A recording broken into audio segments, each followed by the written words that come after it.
underquoting.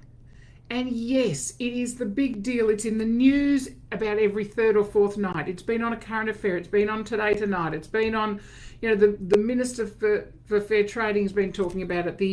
The head of policy from Fair Trading has been talking about it. Everybody's talking about the Fair Trading inspectors have been wandering in and out of offices, and they are looking at your files. They are looking at underquoting. They are looking at what you're doing. And yes, we have a moving market.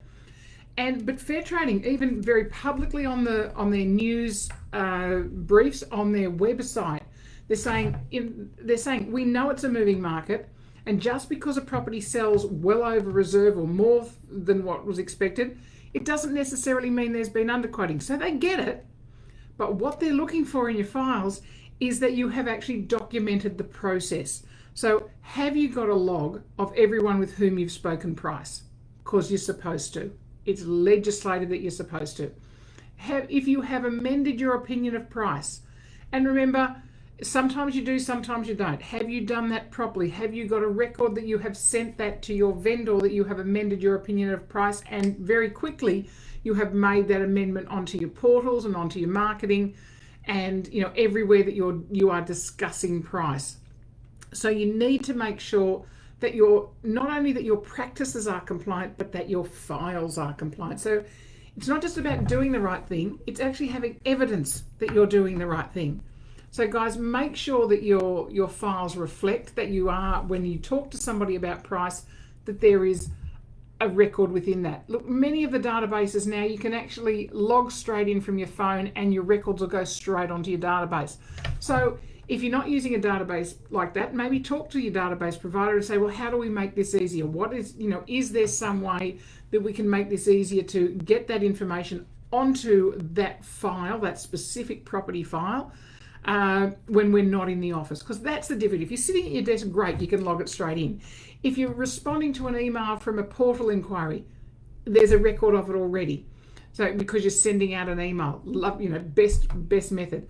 But if somebody's picking up the phone, you're not in the office, that's when I know every single agent says, well, how do we cope with that? Well, it's a legislative crime. You don't need people's names and phone numbers. Obviously you want them because they're a prospective purchaser and that's your database of value. But it's not required. What you need is, it needs to go onto that property file for that address. You need to have a record of when that call came in, so the date and the morning or afternoon. And what price did you quote? So the price you are quoting is the price that is on your agency agreement. If you have amended your opinion of price, then you are quoting the new amended opinion of price.